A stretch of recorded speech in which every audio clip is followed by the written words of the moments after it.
एक बार एक बहुत ही दुखी व्यक्ति महात्मा के पास आकर कहता है, मैं अपने जीवन से बहुत दुखी हूँ। मैं अपने बीवी, बच्चे और अपने परिवार को भी खुश नहीं रख पा रहा हूँ। मैं अपने लिए भी कुछ नहीं कर पा रहा हूँ। कभी कभी तो मुझे अपनी जिंदगी को खत्म कर देने के ख्याल भी आते हैं। आप इतनी साधनाएं करते हैं, इतनी तपस्या करते हैं, क्या आप मुझे ऐसा कोई मार्ग बता सकते हैं जिससे मैं अपने बुरे वक्त से बाहर आ सकूं? मेरा बहुत बुरा वक्त चल रहा है। 2 वक्त की रोटी का इंतजाम करना भी मेरे लिए बहुत मुश्किल हो गया है। अब आप ही बताइए कि मैं ऐसे वक्त में जिंदा रहूं तो कैसे रहूं? कैसे अपने परिवार को खुश रखूं? कृपया करके कोई साधारण सा तरीका बताने की कृपा करें ताकि मैं आसानी से समझ सकूं, क्योंकि मैं बहुत पढ़ा लिखा नहीं हूँ। अगर आप बड़ी से बड़ी ज्ञान की बातें करेंगे तो शायद मैं कभी भी समझ नहीं पाऊंगा। ये सुनकर महात्मा मुस्कुराते हुए कहते हैं, तुम एक काम कर सकते हो।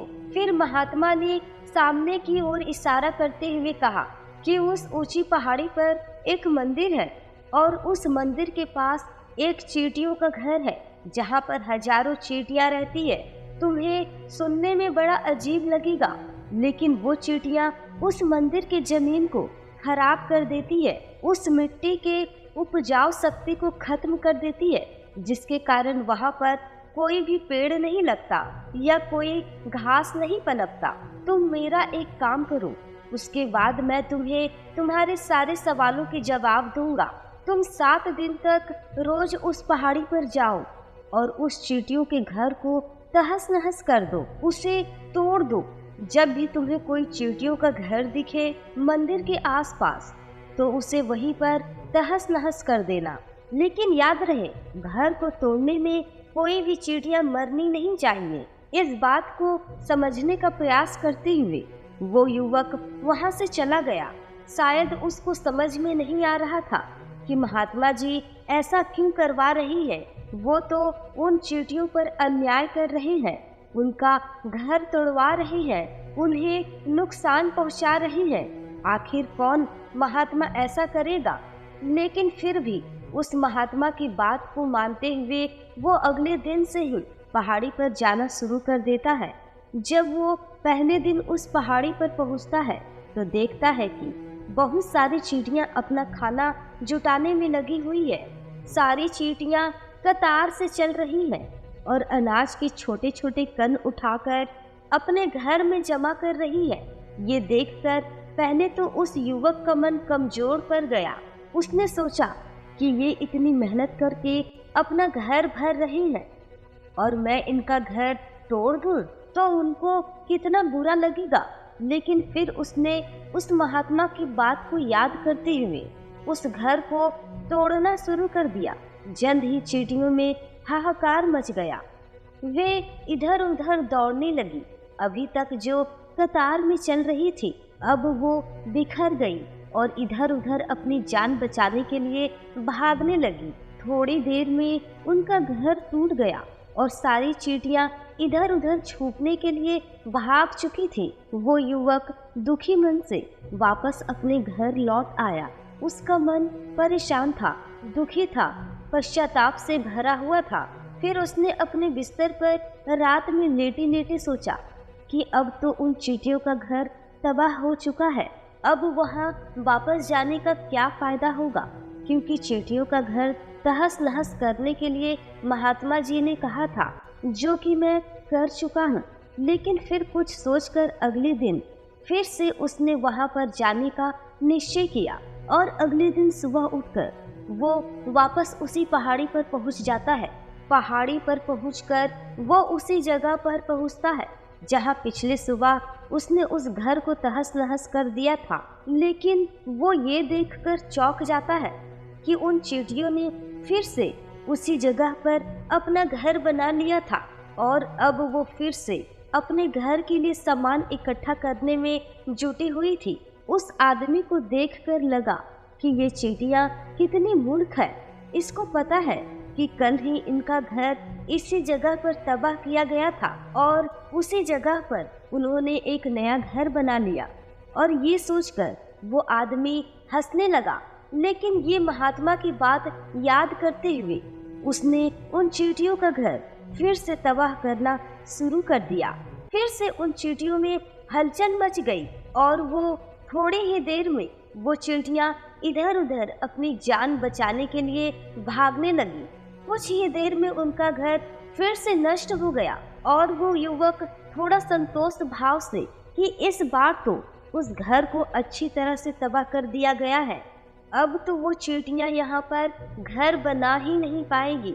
इसलिए जाने से पहले उसने उस घर के ऊपर ठंडा पानी डाल दिया ताकि वो चींटियां वहाँ पर दोबारा घर न बना सके। इस तरह अपना कर्म पूरा करके वो युवक फिर से अपने घर लौट आया। आज रात में सोते वक्त फिर से वो युवक यही सोचता था कि महात्मा जी ये सही काम करवा रहे हैं। क्या किसी घर को तबाह करना किसी सिद्ध पुरुष को शोभा देता है? अगर वो महात्मा सिद्ध पुरुष हो ही ना तो क्या होगा? कहीं अगर मुझे बेवकूफ तो नहीं बनाया जा रहा।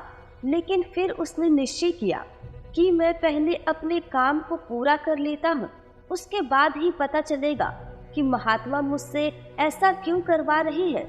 और यही सोचकर रात में वो सो जाता है और अगली सुबह उठकर फिर से उसी पहाड़ी की ओर निकल जाता है। पहाड़ी पर पहुंचकर उसने उसी जगह पर पहुंचा जहां पर उसके घर तबाह किया गया था और वो ये देखकर खुश हो जाता है कि वहां पर कोई घर नहीं था। सारी चींटियां वहां से भाग चुकी थी। अब उसने सोचा कि अब मेरा रोज रोज आने का क्या फायदा होगा, क्योंकि चींटियां तो अपना घर बदल चुकी है और महात्मा जी ने मुझे 7 दिन को आने को कहा था, लेकिन आज तो तीसरा ही दिन है। अब बाकी 4 दिन वापस आने का क्या फायदा।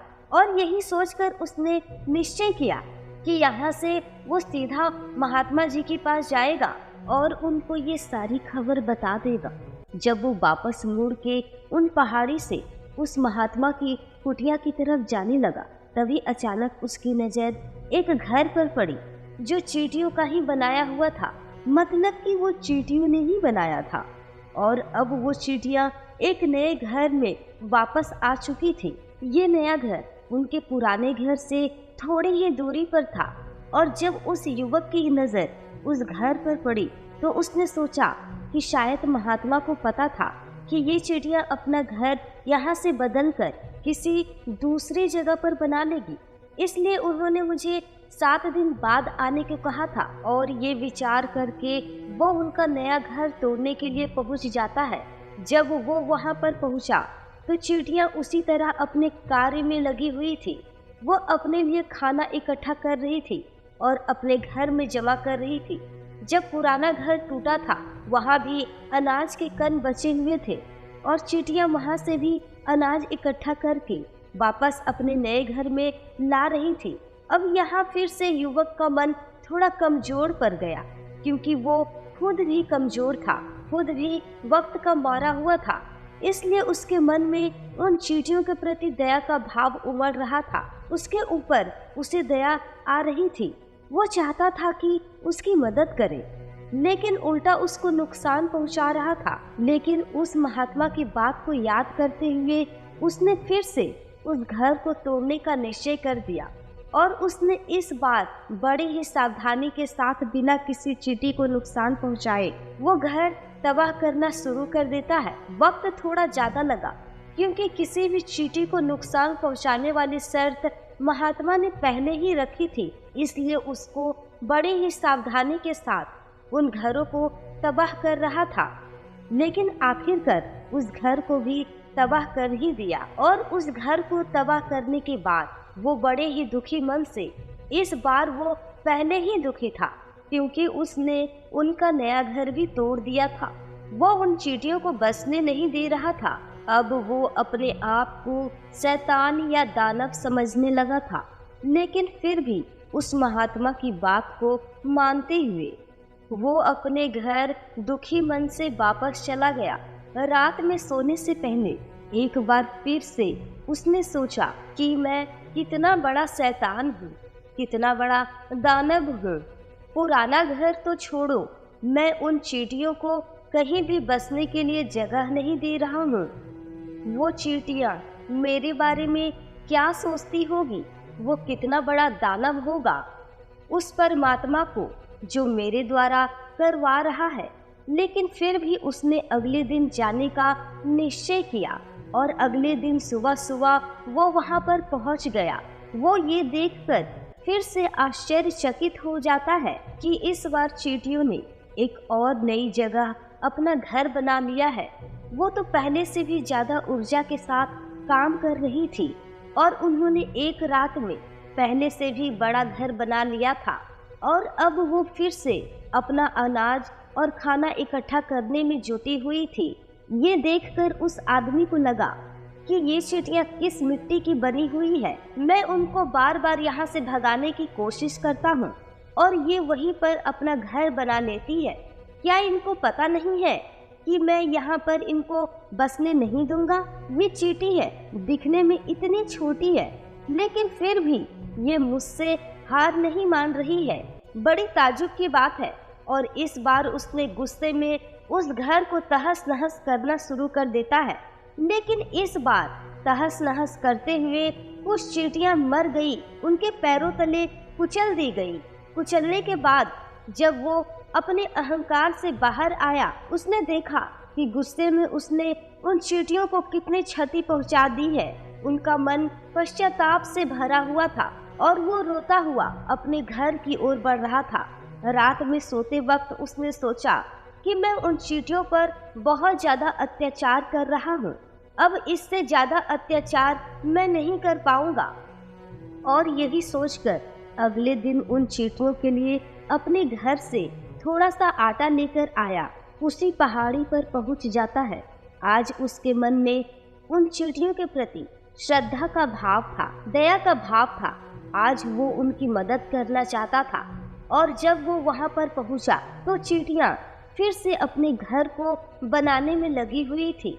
उसने बड़े ही करुणा के साथ उन चींटियों को अपने घर से लाया हुआ आटा खिलाया। अगले 7 दिन तक वो ऐसा ही करता रहा।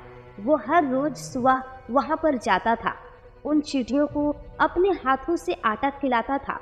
7 दिनों के बाद वो युवक उस महात्मा के पास पहुंचकर हाथ जोड़कर बोला कि हे महात्मा जी, मुझे माफ कर दीजिए।